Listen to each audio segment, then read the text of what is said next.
The girl at the old gas station.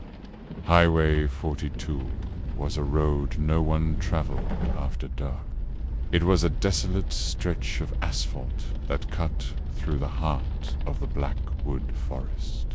A place where the trees grew too close to the road and the shadows seemed alive.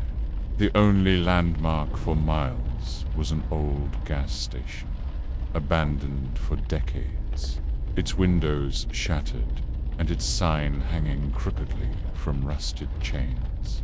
Locals called it the Cursed Stop, and they whispered about the girl who haunted it.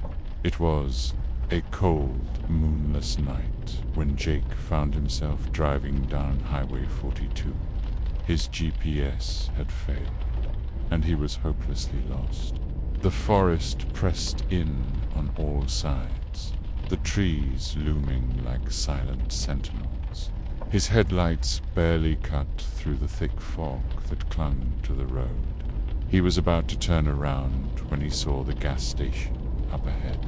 The building was a crumbling relic of the past, its paint peeling and its roof sagging. The pumps were rusted and broken, and the air smelled of decay. Jake pulled into the parking lot, hoping to find a map or at least a sign to point him in the right direction. As he stepped out of his car, the silence was deafening. The only sound was the crunch of gravel beneath his feet. That's when he saw her. A girl stood at the edge of the parking lot, her back to him. She was wearing a tattered white dress, her long hair hanging in matted strands. Jake froze, his heart pounding in his chest. "Hey," he called out, his voice trembling. "Are you okay?" The girl didn't respond. She just stood there, motionless, her head tilted slightly as if listening. Jake took a cautious step forward. "Do you need help?" Slowly, the girl turned. Jake's breath caught in his throat. Her face was pale and gaunt, her eyes hollow and black as coal. Her lips were curled into a grotesque smile, revealing rows of jagged, broken teeth. But the worst part was her voice, a high-pitched, guttural whisper that seemed to come from everywhere and nowhere at once. "You shouldn't have stopped." Jake stumbled backward, his legs trembling beneath him. He turned to run, but the girl was suddenly in front of him, her face inches from his. The smell of decay filled the air, and Jake gagged as he tried to scream. The girl's hand shot out, icy fingers wrapping round his wrist. Her touch burned like frostbite, and Jake felt a wave of dizziness wash over him. "You're mine now," the girl whispered, her voice echoing in his mind. Jake wrenched himself free and bolted for his car, his heart pounding in his ears. He fumbled with the door handle, his hands shaking so badly he could barely grip it.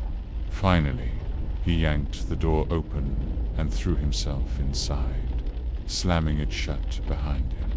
He locked the doors and started the engine, his breath coming in ragged gasps. The headlights flickered, and for a moment the parking lot was plunged into darkness. When the lights came back on, the girl was gone. Jake didn't wait to see if she would return. He slammed his foot on the gas and sped down the highway, his hands gripping the wheel so tightly his knuckles turned white. The forest blurred past him, the trees seeming to lean in closer, as if trying to trap him. He glanced in the rearview mirror, half expecting to see the girl sitting in the back seat. But the car was empty. Relief washed over him as he reached the edge of the forest, and the highway widened into a well-lit road. He was safe. He had to be. But as he drove, a strange, Feeling settled over him a sense of being watched. He glanced at the passenger seat and froze. There, on the seat, was a single strand of long, matted hair. The aftermath, Jake never spoke about what happened that night.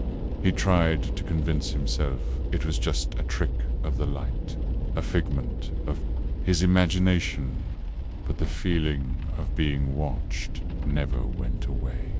He would catch glimpses of the girl in the corner of his eye standing at the end of his driveway, sitting in the back seat of his car, staring at him from the shadows of his bedroom at night. The nightmares were the worst. He would wake up screaming, the sound of the girl's laughter echoing in his ears. And then, one night, Jake disappeared. His car was found abandoned on Highway 42, the engine still running, the doors wide open. There was no sign of a struggle, no indication of where he might have gone. The police searched the area, but they found nothing. It was as if he had vanished into thin air. The locals say they've seen him since then, new ghost wandering by the highway, his face pale and gaunt, his eyes hollow and black. They say he's still looking for help, still trying to escape the girl in the white dress. But no one ever stops for him. No one dares. Because once you see the girl at the old gas station, you're hers forever. Asterisk.